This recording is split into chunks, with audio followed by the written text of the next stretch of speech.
आज हम जैन आगम ग्रंथों के बारे में समझेंगे मिश्रा सर से। तो सर बताइए आगम ग्रंथ क्या है? देखिए प्रियंका जी, जब हम आगम ग्रंथों की बात करते हैं तो ये जैन धर्म के मूल ग्रंथ है या मौलिक ग्रंथ हैं। सबसे पहली चीज हम ये जानते हैं कि किसी भी धर्म की जो पहचान होती है या उसके सिद्धांतों को हम किसी धर्म के समझते हैं तो उसका जिक्र उस धर्म से जुड़े हुए महत्वपूर्ण ग्रंथों में होता है। जैसे कि यदि हमें ईसाई धर्म के दर्शन को समझना है, ईसाई धर्म के मूल्यों को समझना है तो इसके लिए हम बाइबल को पढ़ते हैं। यदि हमें इस्लाम धर्म के महत्व को जानना है, उसके संस्कारों को, उसके दर्शन को समझना है तो हम कुरान को पढ़ते हैं। ठीक यही बात आगम ग्रंथों को लेकर के है जैन धर्म के संदर्भ में। यानी कि आगम ग्रंथ जैन धर्म के संस्कृति, जैन धर्म के संस्कार और जैन धर्म के मूल्यों को प्रतिबिंबित करते हैं। आगम शब्द का अर्थ क्या है? देखिए, जब हम आगम शब्द के अर्थ की बात करते हैं तो इसमें 3 शब्द हैं। पहला शब्द है आ, दूसरा शब्द है ग और तीसरा शब्द है म। आ का अर्थ है आप्त पुरुषों के वचन। ये आप्त पुरुषों के वचन क्या है? तो जैसा कि हम सभी जानते हैं कि हर धर्म के अपने प्रोफेट्स होते हैं या पैगंबर होते हैं। ठीक उसी प्रकार से जैन धर्म के अपने प्रोफेट्स हैं जिनको कि तीर्थंकर के नाम से जाना जाता है। ये करीब संख्या में 24 हैं। इन 24 तीर्थंकरों को ही आप्त पुरुष की संज्ञा दी गई है। आप्त पुरुष इनको क्यों कहा गया है? क्योंकि यह लोग कैवल्य की प्राप्ति कर चुके हैं। इन्हें किसी भी ब्रह्मांड के संदर्भ में जो भी ज्ञान है उसका वास्तविक ज्ञान हो चुका है। तो इनके जो वचन होते हैं उन्हें आप्त वचन कहते हैं। तो आगम में पहला शब्द है आ, दूसरा शब्द है ग। ग का अर्थ है गणधर। यानी कि अगर हम आ और ग में तादात्म्य स्थापित करें तो आगम शब्द का जो अर्थ निकल करके आ रहा है आप्त पुरुषों के वचन जो कि गणधरों के द्वारा संकलित किए गए हैं। किसके द्वारा? या संकलित की बजाय यूं कह दें गुथे गए हैं। तो गणधरों के द्वारा गुथे गए हैं का क्या अर्थ है कि जब 24 तीर्थंकर थे उनके शिष्यों को गणधर कहा जाता था। और जो वो तीर्थंकर बातें कहते थे या अपना दर्शन देते थे वो दर्शन काफी उच्च कोटि के होते थे जो कि सामान्य मानव नहीं समझ सकता है। तो ऐसी परिस्थिति में उनके जो शिष्य हैं या गणधर हैं वे उनको आम व्यक्तियों तक सरल और सुबोध भाषा में समझाने का प्रयास करते थे। ठीक, तो अब आप समझ गए होंगे आ क्या का अर्थ है ग, यानी कि आ का अर्थ है आप्त पुरुषों के द्वारा कहे गए वचन, ग का अर्थ है गणधरों के द्वारा गुथे गए और म का अर्थ है मुनियों द्वारा लिखित। इसका अर्थ यह हुआ कि आप्त पुरुषों के द्वारा जो बातें बताई गई हैं विद्वतापूर्ण और जिनको गणधरों के द्वारा गुथा गया है और मुनियों तक लिख करके उन्हें ग्रंथबद्ध किया गया है, ऐसे ग्रंथों को आगम ग्रंथ कहते हैं।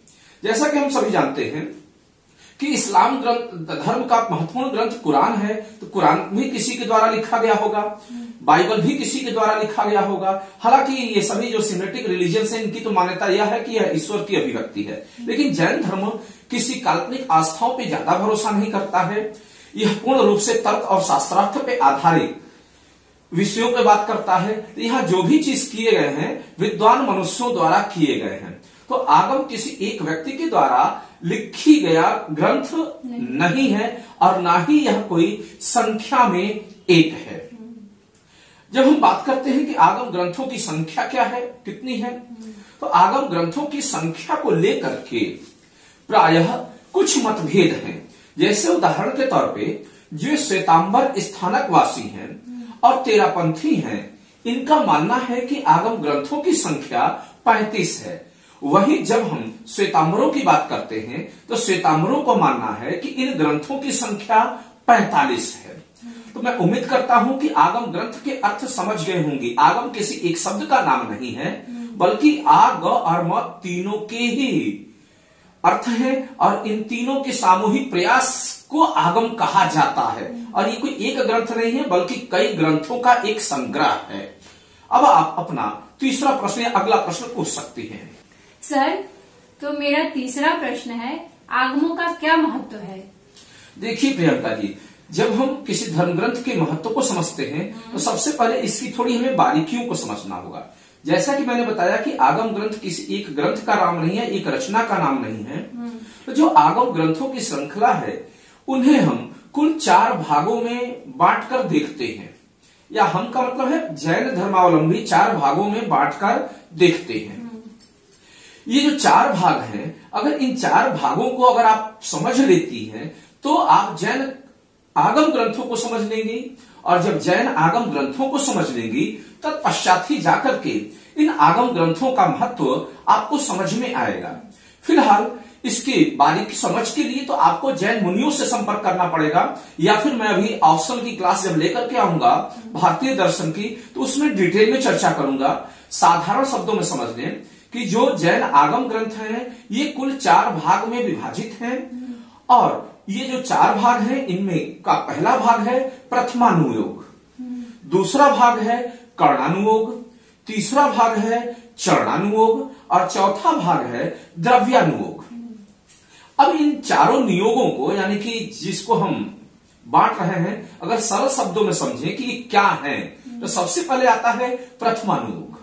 प्रथमानुयोग के बाद में जो जैन तीर्थंकर हैं या फिर 63 सलाखा पुरुष हैं, करीब करीब अगर हम देखें तो इसमें 170 जो जैन महापुरुष हैं उनकी जीवनियों का वर्णन है। यानी कि जैन आगम ग्रंथों को समझना है तो अगर उनके महापुरुषों की जीवनियों को समझ लें तो ये समझ में आ जाएगा कि वो आप्त पुरुष जो हैं या जो विद्वान महर्षि हुए जैन संप्रदाय के, वे क्या कहते हैं। क्योंकि जाहिर सी बात है कोई भी महापुरुष होता है वह जिस परिवेश में पला बढ़ा होता है या जो अनुभूत किया होता है या जो अनुभव किया होता है, वह जो बातें बताएगा उसी से उसके विचार आगे बढ़ेंगे। तो प्रथमानुयोग का अर्थ समझ गए हैं। इसमें जैन तीर्थंकरों सहित 63 सलाखा पुरुषों और कुल मिलाकर के 170 जैन महापुरुषों की जीवनियों का वर्णन है। यह हो गया आपका आगम ग्रंथ का पहला हिस्सा, यानी कि फर्स्ट पार्ट। आप सरलतापूर्वक समझ गए होंगे इस उसको। अब हम आते हैं दूसरा आता है कर्णानुयोग। कर्ण का क्या अर्थ होता है? कर्ण का अर्थ होता है गण। कर्ण का अर्थ जब हम अगला देखते हैं तो वह होता है भाव। कर्ण का जो अगला अर्थ देते हैं वह होता है एक प्रकार से परिणाम।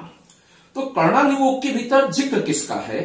तो कर्णानुयोग में जो जिक्र है वह जिक्र है गति के नियमों का जिक्र है, लोक का जिक्र है, या फिर बाह्यलोक का जिक्र है।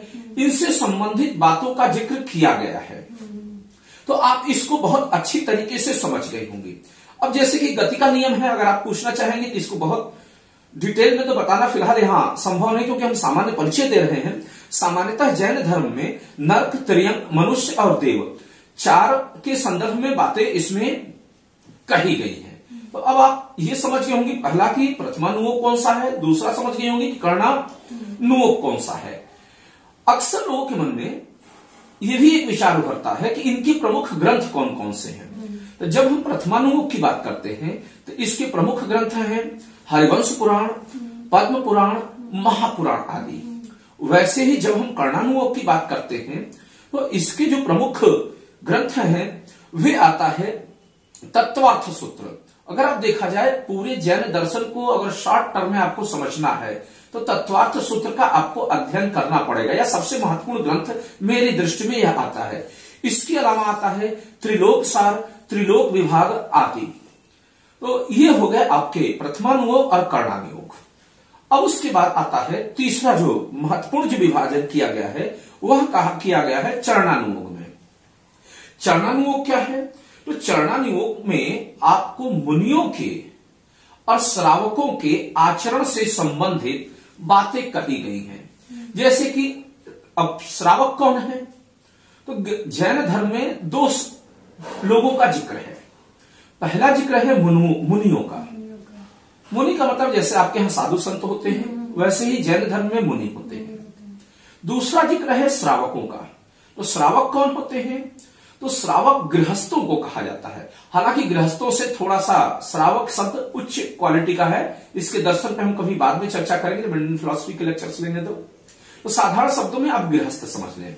तो जो चरणानुयोग है इसमें शिष्टाचार का जिक्र है कि किन किन नियमों का, संस्कारों का अपने दिनचर्या में श्रावकों यानी गृहस्थों को पालन करना है, किन किन संस्कारों का जो जैन मुनि है उनको अपने दिनचर्या में पालन करना है, और साथ ही साथ इसमें यह भी दिया गया है कि किस प्रकार से कोई गृहस्थ अपने चरित्र को या जीवन को सत्य मार्ग की तरफ बढ़ने के लिए प्रयास कर सकता है और कैसे वह मोक्ष की प्राप्ति कर सकता है। हालांकि मोक्ष की प्राप्ति के लिए उसे श्रावक आश्रम से बाहर निकलते हुए मुनियों के आश्रम में प्रवेश करना पड़ेगा।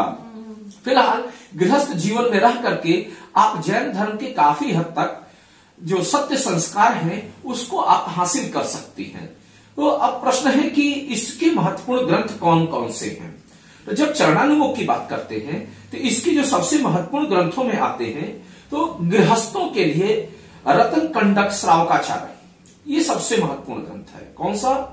रतन कंडक श्रावकाचार। दूसरा है पुरुषार्थ सिद्धि के उपाय, इसको चाहे तो आप भी पढ़ सकती हैं, हमारे जो दर्शक देख रहे हैं वो भी इसको पढ़ सकते हैं और अपने जीवन में नैतिकता को बढ़ा सकते हैं। ठीक, जब हम बात करते हैं मुनियों के लिए कौन से ग्रंथ प्रमुख हैं, तो इसके लिए जो सबसे प्रमुख ग्रंथ मुनियों के लिए दिया गया है उसमें आते हैं आपकी भगवती आराधना, ये सबसे महत्वपूर्ण ग्रंथ है। दूसरा है मूलाचार, तीसरा है मूलाचार प्रदीप। इसके अलावा और भी कई ग्रंथ हैं जो मुनियों हेतु दिए गए हैं। इन संदर्भों पे हम डिटेल में चर्चा भारतीय दर्शन में करते रहेंगे। तो आप अच्छी तरीके से समझ गए होंगे कि जिसमें जैन धर्म के लोगों के लिए आचरण संस्कारों का जिक्र है वह कौन सा है, वह चरणानुमोक्ष आता है। अब आते हैं जो आगम ग्रंथ हैं इनके चौथे हिस्से पर। जो चौथा हिस्सा है वह द्रव्यानुयोग है या द्रव्यानुयोग। नु शब्द का प्रयोग है, प्रायः लोग अक्सर गलती में यूपी बिहार में, जो भाई देखिए लिंग्विस्टिक प्रॉब्लम्स भी होती हैं, तो अलग अलग क्षेत्रों के लोगों की प्रोनाउंसिएशन थोड़ी सी अलग होती है। तो हम शब्दों के प्रोनाउंसिएशन की बजाय इसके भीतरी भावों को समझें तो हम आसानी से खुद भी समझ पाएंगे और अपने दर्शकों को भी समझा पाएंगे। तो जो चौथा है वह द्रव्यानुयोग है। अब द्रव्यानुयोग क्या है, तो इसमें जैन धर्म से संबंधित जो आध्यात्मिक विषय हैं उनका जिक्र है। जैन धर्म से संबंधित जो आध्यात्मिक तत्व हैं इनका जिक्र है। इसमें षड तत्वों का वर्णन किया गया है। वास्तव में जब दर्शन शास्त्र विषय की बात करते हैं और यूपीएससी ऑप्शनल के लिए, तो उसमें इन तत्वों के बारे में आसानी से बताया जाता है। अगर आप देखेंगे ये शब्द तत्व कौन से हैं, तो साधारण शब्दों में कहें तो धर्म अधर्म, दूसरा आता है जीव द्रव्य, तीसरा आता है अजीव द्रव्य, फिर है पुद्गल, आकाश और काल। इनका जो अध्ययन किया जाता है वह जैन धर्म के आध्यात्मिक मार्गों के बारे में बताता है। केवल यह आध्यात्मिक ही नहीं है अपने स्वभाव में, हालांकि सभी रिलीजन्स अपने अपने ग्रंथों का आध्यात्मिक होने का दावा करते हैं, लेकिन जैन धर्म का ये जो 4 विभाजन है जिसमें द्रव्यानुयोग है, इसको जब आप अच्छी तरीके से पढ़ लेती हैं तो इसमें आध्यात्म और विज्ञान का एक उपयुक्ततम संगम आपको दिखाई देगा। बातें समझ आ रही है? ये मानवीय चेतना को मिथ्या तत्वों से हटा करके सत्य के बोध की तरफ ले जाता है। ठीक यही चीज कर्णानुयोग में भी कुछ ग्रंथों में आप जब अध्ययन करेंगे तो ये बातें आपको दिखाई देंगी। तो अब प्रश्न है कि इनका महत्व क्या है। आपका मूल प्रश्न ये था। तो महत्व किसी भी चीज का कब देखा जाता है?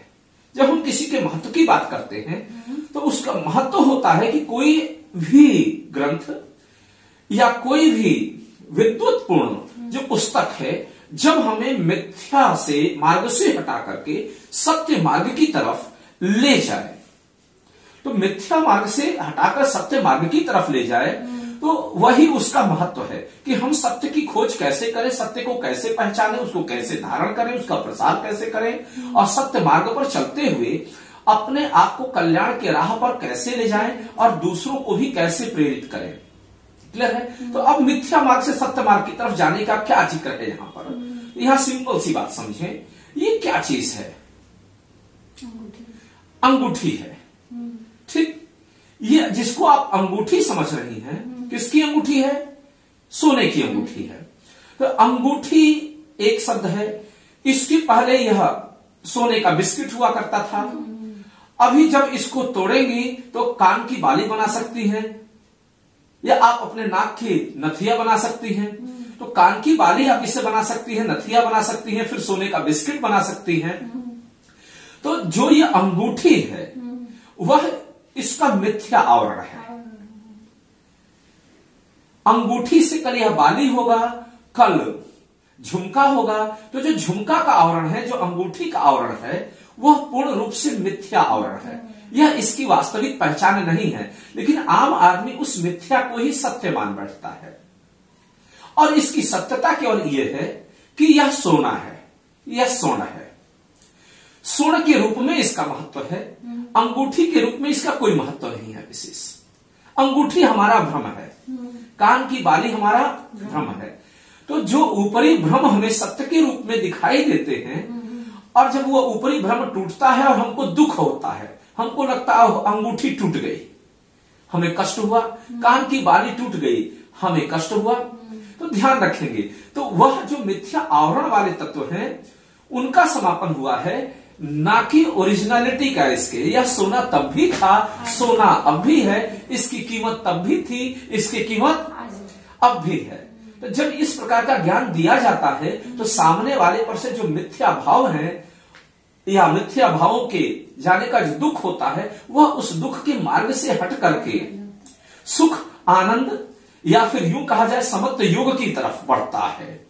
तो बातें समझ आ रही है? तो अब इस अंगूठी के टूटने का आपको कष्ट नहीं होगा। सोचेंगे कि इसको बाली बना लिया जाए, है तो सोना ही, तब भी सोना था और अब भी सोना ही है। तो सत्य तत्व की पहचान ये जैन ग्रंथ करते हैं। आप अच्छी तरीके से समझ गए होंगे। क्लियर है इश्यूज कि ये क्या है? और मैं उम्मीद करता हूं कि मेरे दर्शक भी इसको बहुत ही आसानी से समझ गए होंगे।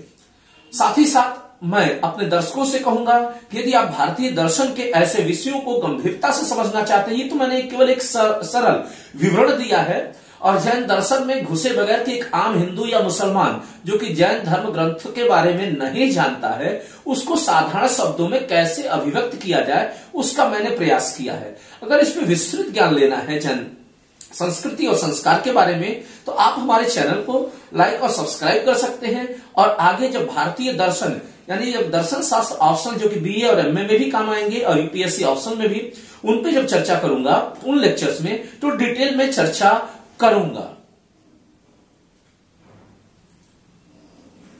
हो गया?